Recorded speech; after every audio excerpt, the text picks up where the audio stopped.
Friends, कैसे आप सब। Welcome to Saksham scholar. ये हमारी Bhargav MCQ book solution series का लेक्चर 10 है। इससे पहले लेक्चर 9 में हमने 225 क्वेश्चन तक कवर किए थे। आज उसके आगे के ही क्वेश्चन हम इसमें कंटिन्यू करेंगे। तो चलिए स्टार्ट करते हैं। सबसे पहला क्वेश्चन 226 कह रहा है, the general purpose diagnostic X-ray tube operate below 50 kVp must have a total filtration, मतलब इनहेरेंट प्लस एडेड फिल्ट्रेशन की बात कर रहा है। कह रहा है कि एक्सरे ट्यूब, जो डायग्नोस्टिक एक्सरे ट्यूब होता है, अगर हम उसको 50 kVp के नीचे उसको ऑपरेट करते हैं तो जो हमारा टोटल फिल्ट्रेशन होना चाहिए वो कितना होना चाहिए? At least 2.5 mm aluminium equivalent, option B at least 1 mm equivalent, option C at least 0.5 mm aluminium equivalent, option D at least 0.25 mm aluminium equivalent. तो अगर हम 50 kVp से कम पे उसको ऑपरेट करते हैं तो हमारा कितना होना चाहिए? At least 0.5 mm aluminium equivalent. इससे पहले वाले लेक्चर में इसी पे और भी क्वेश्चन किए थे, वो आप जाके देख सकते हैं। डिस्क्रिप्शन में मैं उसकी लिंक डाल दूंगा, या फिर आप मेरा चैनल विजिट करके इससे पहले वाले लेक्चर देख सकते हैं। अगले क्वेश्चन पे आते हैं। क्वेश्चन कह रहा है, during design of the barrier of an X-ray room the radiation are to be consider, कि जो भी हम जो बैरियर बनाते हैं एक्सरे रूम का, उसमें हम कौन कौन सी रेडिएशन कंसीडर करते हैं? Option A leakage radiation, option B primary radiation, option C scatter radiation, option D all even. तो हमारा इसमें ऑप्शन डी करेक्ट हो जाएगा, क्योंकि जब हम कंस्ट्रक्शन करते हैं रूम का तो उसमें हम स्कैटर रेडिएशन भी देखते हैं, क्योंकि जो बाउंड्री होती है रूम की, जो लेयरिंग होती है, वो स्कैटर रेडिएशन से बचाने के लिए करते हैं। और साथ ही साथ प्राइमरी रेडिएशन से भी करते हैं, क्योंकि जो हमारा चेस्ट एक्सरे का स्टैंड होता है उस पर हमारी डायरेक्ट प्राइमरी रेडिएशन ही पड़ती है उस वॉल पे। और साथ ही साथ लीकेज रेडिएशन जो कि हमारी स्कैटर्ड नहीं आती है। ठीक है, तो ऑप्शन हमारा डी करेक्ट होगा। अगले क्वेश्चन पे आते हैं। In stationary fluoroscopy the source to skin distance SSD must not be less then.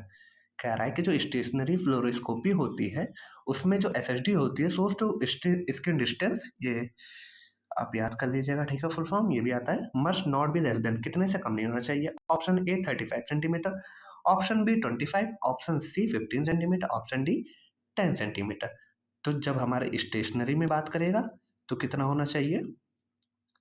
और यहाँ पे करेक्शन हो गया, 35 नहीं 38 होगा। ठीक है, हमारा 38 सेंटीमीटर होता है। ठीक है, अगर स्टेशनरी के यहाँ पे हमसे अगर स्टेशनरी की जगह मोबाइल फ्लोरोस्कोपी, मोबाइल यूनिट की बात कर रहा होता तो कितनी होनी चाहिए? Less than 30 centimetre. ठीक है, स्टेशनरी 38 और अगर मोबाइल की बात कर रहा है तो 30 होगा। ठीक है, अगले क्वेश्चन पे आते हैं। क्वेश्चन कह रहा है, the change in exposure factor are required for. ठीक है, कि इन किन कंडीशन में हम एक्सपोजर फैक्टर को चेंज करेंगे? A fibreglass cast, B plaster cast, C boot, D none. तो हमारा ऑप्शन क्या हो जाएगा? Option B plaster cast. ठीक है, अगर पेशेंट को प्लास्टर लगा हुआ होता है तो हम एक्सपोजर को चेंज करते हैं। क्या करते हैं? इंक्रीज करते हैं। किसको करते हैं? एमएस को। ठीक है, एमएस इंक्रीज करते हैं अगर हमारे पेशेंट को प्लास्टर लगा हुआ है। ठीक है, अगला क्वेश्चन कह रहा है, to increase the exposure factor for dry cast MS should be increase. कह रहा है कि अगर पेशेंट को प्लास्टर लगा हुआ है, कौन सा? ड्राई प्लास्टर कास्ट, तो एमएस को कितने टाइम्स इंक्रीज करते हैं? Option A 2 times, option B 5 times, option C 7 times, और D no need to increase MS. तो जब पेशेंट को प्लास्टर लगा होता है तो हम 2 टाइम इंक्रीज करते हैं। ठीक है, ड्राई की। अगर यहीं वेट की बात कर रहा होता तो लगभग 4 to 5 टाइम। ठीक है, आगे आ रहे हैं। क्वेश्चन कह रहा है, increase in MS required is greater for, कि किसमें ज्यादा एमएस देंगे? ठीक है, किसमें ज्यादा ग्रेटर होगा? ऑप्शन ए ड्राई कास्ट, मतलब सूखा प्लास्टर हो, ऑप्शन बी वेट कास्ट, अगर प्लास्टर गीला हो, option C same for both cast, दोनों में सेम होगा, option D no need to increase MS, किसी में एमएस बढ़ाने की जरूरत नहीं होगी। तो इसमें हमारा ऑप्शन बी करेक्ट हो जाएगा, कि जो गीला प्लास्टर होता है उसमें हमें एमएस ज्यादा देना पड़ता है, ठीक है। इसीलिए जब भी पेशेंट को तुरंत प्लास्टर होता है तो हम उसके थोड़ी देर बाद करते हैं कि सूख जाए, नहीं तो फिर हमें डोज ज़्यादा देनी पड़ती है। ठीक है, आगे क्वेश्चन पे आते हैं। क्वेश्चन कह रहा है which of the following should be done in case of radiography of a patient with plaster cast, कि अगर कोई भी पेशेंट है जिसको प्लास्टर लगा हुआ है तो रेडियोग्राफ में हम इनमें से क्या चीज करते हैं। Option A increase in MS, MS increase करते हैं। Option B increase in KVP, KVP increase करते हैं। Option C increase in both MS and KVP, दोनों इंक्रीज करते हैं। Option C decrease in both KVP and MS. तो हमारा option क्या करेक्ट हो जाएगा, ऑप्शन ए करेक्ट हो जाएगा, एमएस इंक्रीज करते हैं। ठीक है, इससे पहले अभी डिस्कस किए थे। कितने टाइम्स करते हैं, 2 टाइम्स करते हैं। ठीक है, आगे क्वेश्चन पे आते हैं। कह रहा है आइसोटोप्स है, आइसोटोप्स की बात कर रहा है। आइसोटोप्स के पास क्या होता है। Option A same atomic number but different atomic mass. Option B same atomic number but different atomic mass. Option C different atomic number but different atomic mass. Option D different atomic number but same atomic mass. तो हमारा जो isotopes होता है उसके पास क्या होता है, same atomic number but different atomic मास। ठीक है, हमारा ऑप्शन ए करेक्ट हो जाएगा। आगे क्वेश्चन पे आते हैं। आइसोबार्स की बात कर रहा है। आइसोबार्स है option A same atomic mass but different atomic number. Option B same atomic mass but different atomic number. Option C different atomic mass but different atomic number. Option D different atomic mass but same atomic number. तो इसका क्या हो जाएगा, option A correct होगा। Option A correct हो जाएगा, same atomic mass but different atomic number. ठीक है, उसका उल्टा होता है आइसोटोप्स का। ठीक है, आगे क्वेश्चन पे आते हैं। Which of the following are ionising radiation. ठीक है, इसमें आयोनाइजिंग रेडिएशन का पूछ रहा है, कौन सी है। Option A alpha radiation, option B beta radiation. बस यहाँ पे रेडिएशन होना ही नहीं चाहिए, बुक में रेडिएशन नहीं दिखाए, ये पार्टिकल होते हैं। ठीक है, C gamma and X ray, D all of above. तो हमारा इसमें ऑप्शन डी करेक्ट हो जाएगा, ये सब सारे हमारे आयोनाइजिंग रेडिएशन होते हैं। ठीक है, आगे क्वेश्चन पे बढ़ते हैं। क्वेश्चन कह रहा है alpha particle is a helium that contain, कि अल्फा पार्टिकल एक हीलियम है, वो क्या कंटेन करता है। ए 2 प्रोटॉन एंड 2 न्यूट्रॉन होता है। B 2 proton and 1 neutron. C 1 proton and 2 neutron. Option D 1 proton and 1 neutron. तो जो हमारे अल्फा पार्टिकल होते हैं हीलियम, उसके पास क्या होता है, 2 proton and 2 neutron. Option A हमारा करेक्ट होगा। अगले क्वेश्चन पे आते हैं। बीटा पार्टिकल के पास क्या होता है। Option A electron emitted from nucleus of the radioactive atom. Option B electron emitted from nucleus of an atom. Option C electron emitted from nucleus of an atom. Option D none above। तो हमारा option A correct हो जाएगा, electron emitted from nucleus of a radioactive atom। ठीक है, अगला question कह रहा है which of the following is highly ionising radiation with a very short range of matter. ठीक है, कि इनमें से सबसे ज़्यादा हाईली आयोनाइजेशन रेडिएशन कौन है, जो कि मैटर में जिसकी बहुत ही शॉर्ट रेंज होती है। ऑप्शन ए अल्फा पार्टिकल होता है। ऑप्शन बी बीटा पार्टिकल होता है। ऑप्शन सी एक्सरे होता है। Option D none. तो हमारा ऑप्शन ए करेक्ट हो जाएगा, अल्फा पार्टिकल होता है। ठीक है, अगले क्वेश्चन पे आ रहे हैं। Which of the following are called photons. ठीक है, इनमें से कौन है जिसको हम फोटॉन कहते हैं। ऑप्शन ए कह रहा है X-ray. Option B gamma ray. Option C alpha rays, यहाँ पे भी अल्फा पार्टिकल होना चाहिए। Option D both X-ray and gamma ray. तो हमारा ऑप्शन डी करेक्ट हो जाएगा, कि जो एक्सरे होती है और जो गामा रे होती है उन्हीं को हम फोटॉन्स कहते हैं। ठीक है, question number 240 characteristic of the photons are. Photons के कैरेक्टरिस्टिक के बारे में बात कर रहा है। ऑप्शन ए उनके पास कोई मास नहीं होता है। ऑप्शन बी उनके पास कोई चार्ज नहीं होता। Option C travel at speed of light की स्पीड से वो ट्रेवल करते हैं। And loss intensity with distance के साथ अपनी इंटेंसिटी को वो लॉस करते हैं। मतलब कैसे लॉस करते हैं, जैसे हमारा इनवर्स स्क्वायर लिया था कि जो इंटेंसिटी होती है वो डिस्टेंस के स्क्वायर के इनवर्स से प्रोपोर्शनल होती है। एंड ऑप्शन डी आले में भी ये सारी उनकी कैरेक्टरिस्टिक है। तो हमारा ऑप्शन डी करेक्ट हो जाएगा। ठीक है, ये फोटॉन की तीनों कैरेक्टरिस्टिक होती है। ठीक है, अगला क्वेश्चन कह रहा है at a given velocity wavelength of frequency are. ठीक है, कि एक गिवन वेलोसिटी है कोई, उस पे वेवलेंथ और फ्रीक्वेंसी क्या होंगे एक दूसरे के। ऑप्शन ए इनवर्सली प्रोपोर्शनल होंगे, option B directly proportional, option C equal, option D none. तो हम जानते हैं वेवलेंथ और फ्रीक्वेंसी दोनों एक दूसरे के इनवर्सली प्रोपोर्शनल होती है, ठीक है। कि एक गिवन वेलोसिटी पे अगर वेवलेंथ ज़्यादा है तो फ्रीक्वेंसी कम होगा, अगर फ्रीक्वेंसी ज़्यादा है तो वेवलेंथ कम होगी, ठीक है। अगले क्वेश्चन पे आ रहे हैं। X ray are emitted, X ray emitted होता है A from electron cloud of an atom that has stimulate artificially, option B from inside the electron of an radioactive atom, option C both, option D none. तो हमारा option A इसमें correct हो जाएगा, from the electron cloud of an atom as stimulate artificially, ठीक है। अगले question पे आते हैं। गामा रेस आर एमिटेड, पूछ रहा है गामा रेस कहाँ से एमिट होती है। ऑप्शन ए दिया हुआ है from electron cloud of an atom that has stimulate artificially, option B from inside the electron of an radioactive atom, option C both, option D none. तो यहाँ गामा की बात कर रहा है तो हमारा ऑप्शन बी करेक्ट हो जाएगा, from the inside of electron of an radioactive atom, ठीक है। अगले क्वेश्चन पे आते हैं। क्वेश्चन कह रहा है N exposure was made using 600 mA, ठीक है। कह रहा है कि एक एक्सपोजर है जिसमें हम 600 mA यूज कर रहे हैं। अब एंड यहाँ पे बुक में गलत दिया हुआ है, ms दिया हुआ है, यहाँ पे क्या होगा 18 मिली सेकेंड होगा, ठीक है। सेकंड दिया हुआ किसमें, मिली में,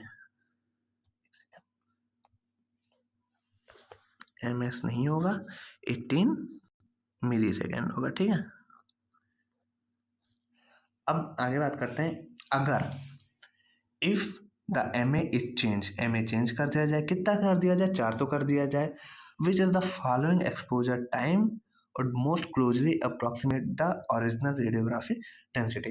तो हमारा जो सेकंड होगा वो कितना होना चाहिए, ठीक है।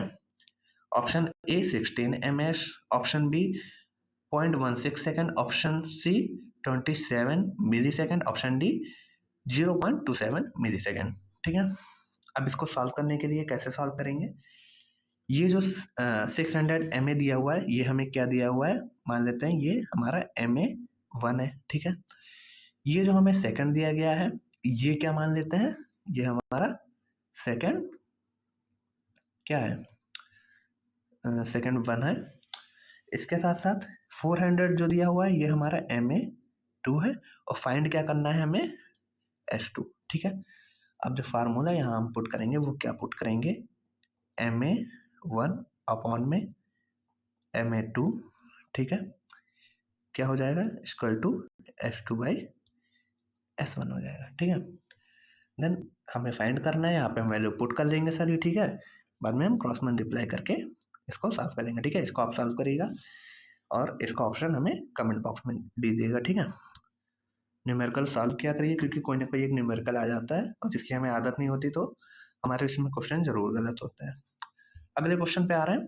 If the exposure rate to a body standing 3 feet from a radiation source is 12 milliroentgen per minute, what will be the exposure rate to that body at the distance of 7 feet from the source।